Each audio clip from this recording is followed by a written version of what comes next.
They say the cruelest things always come wrapped in laughter. I never quite understood that until last Thanksgiving. My name's Adam. I'm 32, and for most of my life, I've been the guy you can count on. Not flashy, not loud, but reliable. I paid bills quietly, remembered birthdays, drove folks to appointments, and filled the fridge more times than anyone would admit. I never asked for much in return. Maybe that was my mistake, assuming silence earned respect. I've been living with my older sister Rachel and her son Liam for the past year and a half. It started off as a temporary thing. I'd moved back to the area after a rough breakup, needed a place to land, and Rachel offered the spare room. "Stay as long as you need," she said. "It'll be good for Liam to have his uncle around." And at first, I believed her. I even started paying half the rent, then most of it, and eventually I was covering the whole thing without even thinking about it. It was just easier than arguing every month. The groceries? Always stocked. Liam's private school tuition? I picked that up too, especially when Rachel's freelance work dried up. I was making decent money in IT, and helping family never felt like a burden, not then. But little things started chipping away at me. The way Rachel would introduce me as just staying with us to her friends, like I was a houseplant someone dropped off. Or how Liam started calling my room the storage room when talking to his friends online. They'd laugh. I'd shrug it off. I told myself it didn't matter. But the truth was it did, especially when it kept happening. The house was full that Thanksgiving. Aunts, uncles, cousins, the kind of loud, chaotic family gathering you brace for like a storm. I'd gone out of my way to make sure everything was perfect. Paid for the turkey, the pies, even the stupid custom tablecloth Rachel insisted on because aesthetic matters. I picked up a last-minute $900 tablet for Liam because Rachel said he'd been talking about it nonstop, and she couldn't afford it on her own this year. "We'll split it later," she promised. I knew we wouldn't. I bought it anyway. Dinner was wrapping up when Liam finally opened his gift. Everyone was gathered around the living room, plates on laps, laughter echoing from every corner. Liam ripped the wrapping off, his eyes lighting up. "No way." He grinned. "Mom, look. It's the exact one I wanted." He turned it in his hands like it was made of gold, and for a moment, I felt good. Like maybe this was the kind of moment that made all the quiet sacrifices worth it. Then came the comment. Soft, almost casual. Liam chuckled and said, "Mom says you're just kind of there. Like, if you disappeared, no one would really miss you." The room went silent for a beat. Just one beat. Then someone snorted. Rachel barked out a laugh, that sharp kind that makes your stomach twist. "Kids say the darndest things," she said between bites. My uncle shook his head, chuckling. "Savage," one of my cousins muttered. I didn't laugh. I didn't even blink. I just stared at Liam. He wasn't looking at me, already distracted by downloading games onto the tablet. Rachel wasn't looking either. No one was. That was the moment it hit me. I wasn't part of this family. Not really. I was a resource. A card to swipe. A quiet shadow that paid for everything and asked for nothing. And the worst part? They didn't even see it. To them, this was normal. Expected. I stood up slowly, excused myself with a polite smile, and walked to the hallway. Pulled out my phone. My fingers moved automatically, muscle memory from years of keeping things afloat.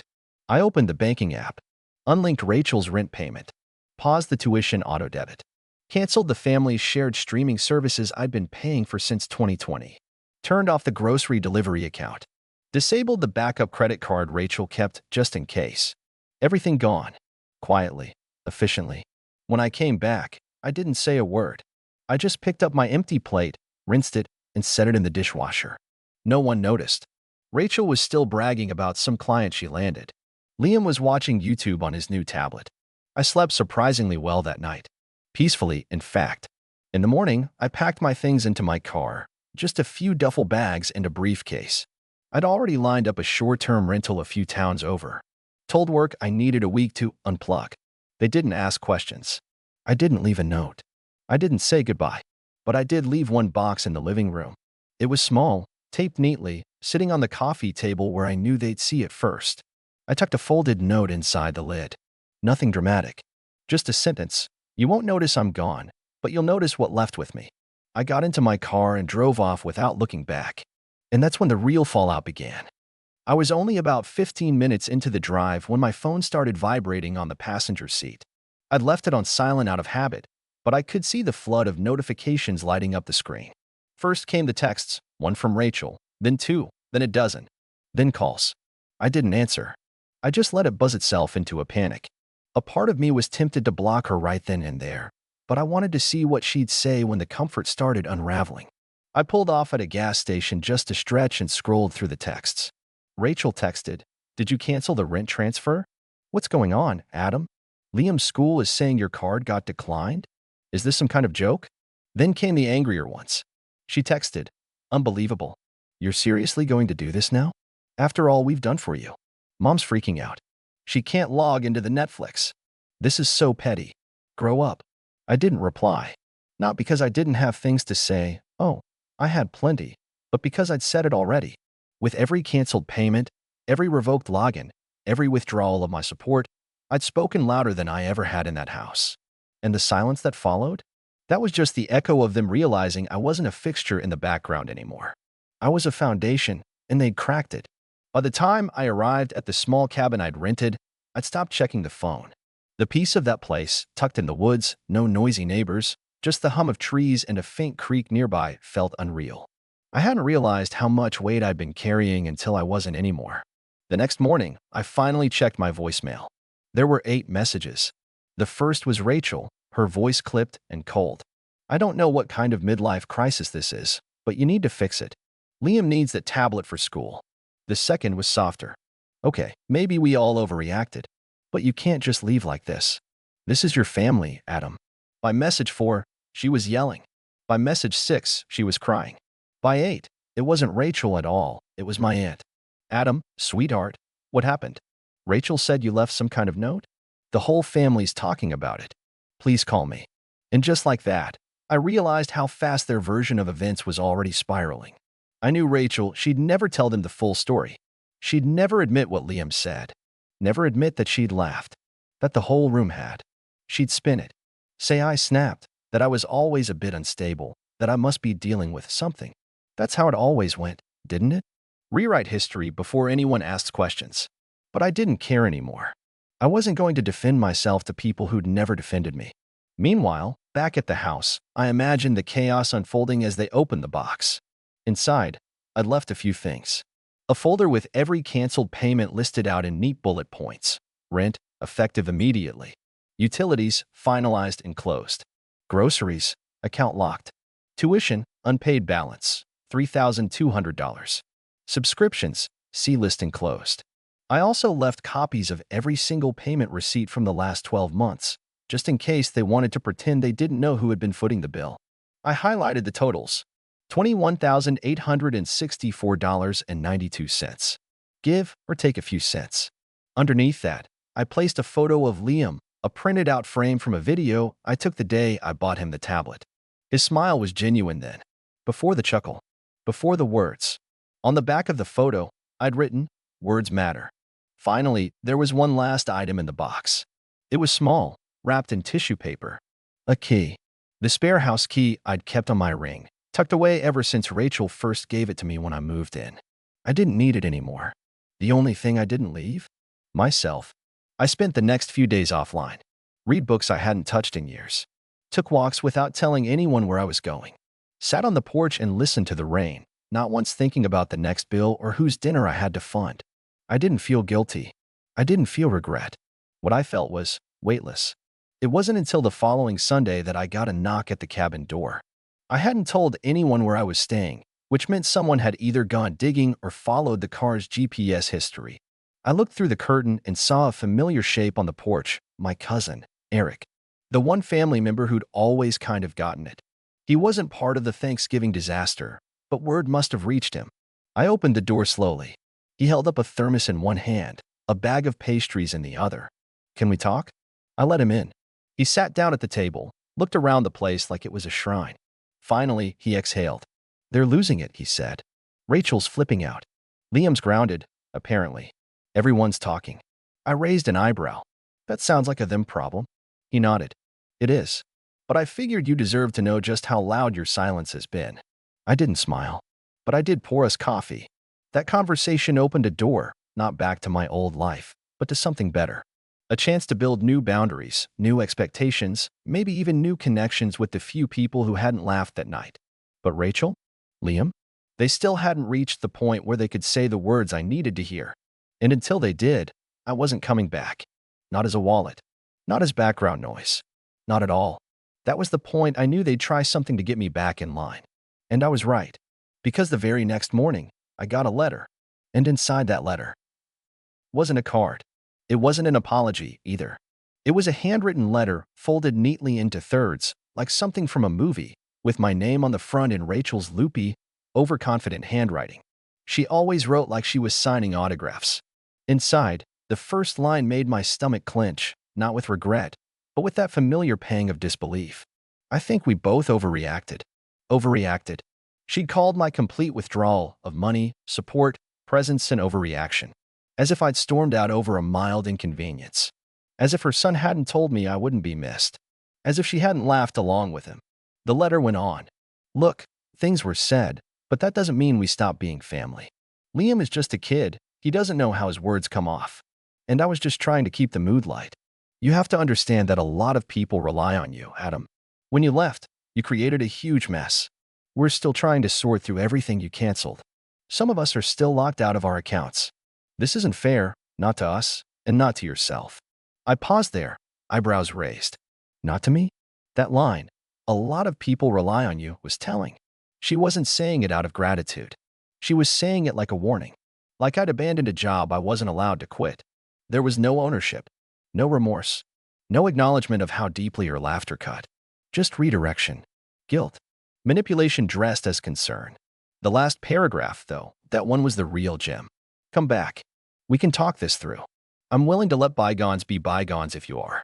But I need an answer soon. Liam's school is demanding payment or they'll freeze his access. I know you don't want to be responsible for that. There it was. The guilt grenade. Not, I'm sorry. Not, we were wrong. Not even, how are you? Just a veiled ultimatum, fix this, or the fallout is on you. I folded the letter and set it on the counter. Then I poured another cup of coffee. My hands weren't even shaking. That was the part that surprised me most. A few weeks ago, a letter like that would have wrecked me, sent me spiraling, desperate to make peace, to fix what wasn't mine to fix. But now, I felt insulated. Not angry. Just done. The silence in the cabin felt louder after reading it, like the walls were waiting for me to react. That night, I sat down and wrote a letter of my own. Not to Rachel, not to Liam, but to my landlord. I extended my stay by 3 months. The next day, I got another call, this time from Liam's school directly. Hi, Mr. Dorsey.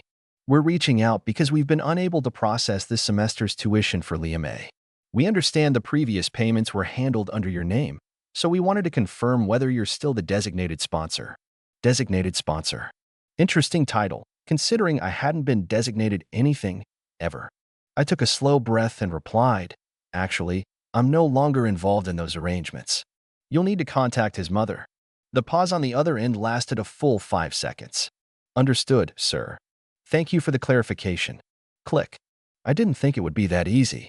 But apparently, once you stop handing people umbrellas, they notice the rain real quick.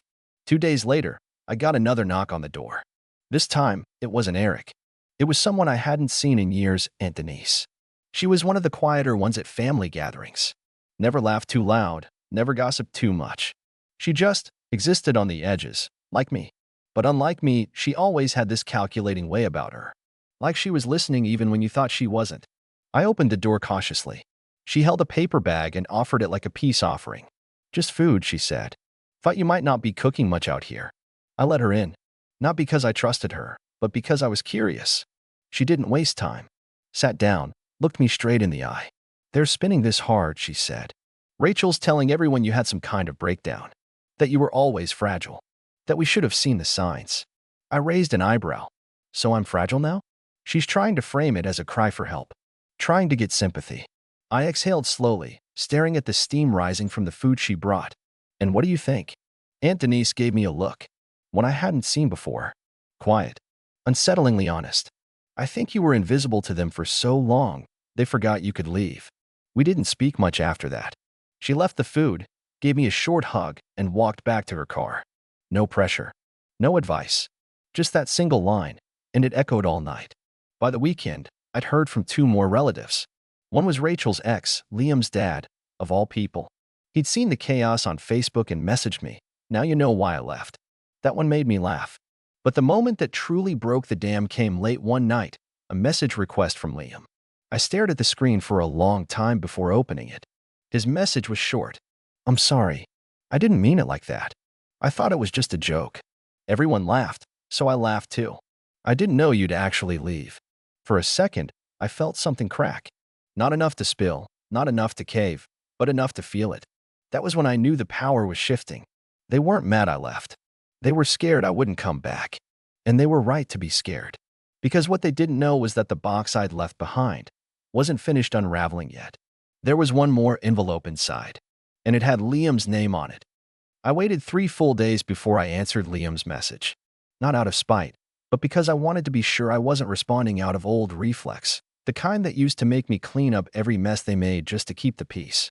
I stared at his words again and again. "I'm sorry. I didn't mean it." Everyone laughed. That was the line that stuck. Everyone laughed.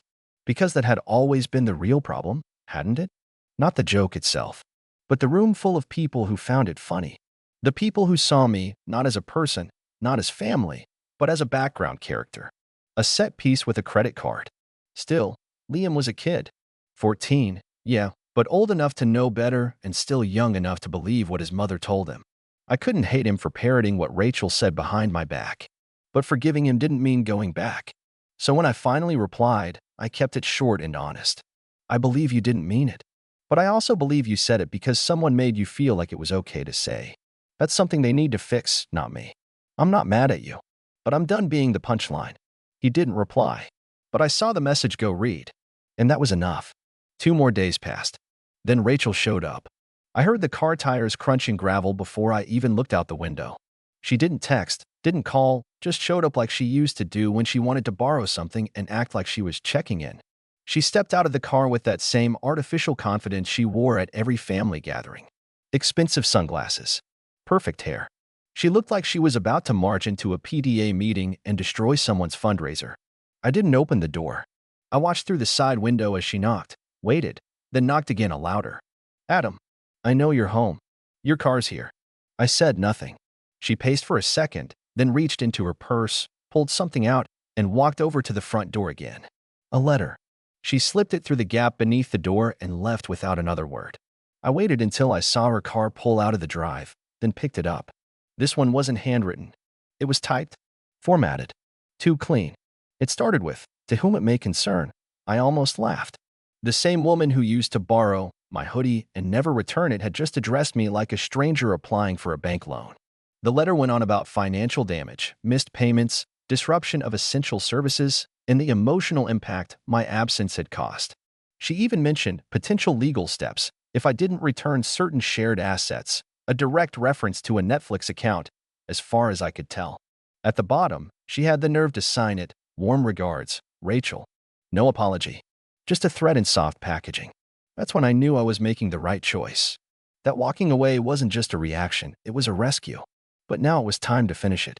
Because she hadn't yet realized what was in that last envelope. The one with Liam's name on it. I hadn't written him a letter. I hadn't given him a bill or a lecture. What I left was something else entirely, a thumb drive. Labeled simply, "Watch me." It was a video. Nothing fancy.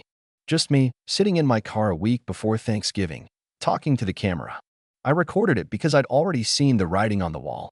Not the exact words Liam would say, but the way the air around my presence had been thinning for months.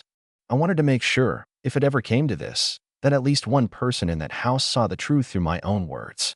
In the video, I said, "Hey, Liam, if you're watching this, it means something happened. I don't know exactly what, but I know how this family works. I know how things get twisted. So I wanted to tell you something before it does. I paid for a lot of things, your school, your gifts, your food, even the roof over your head sometimes. And I did it because I cared. Not because I had to. Not because someone made me. But because I believed it meant something. But lately, I've felt more like an ATM with a pulse. And I don't blame you for repeating what your mom said. I really don't.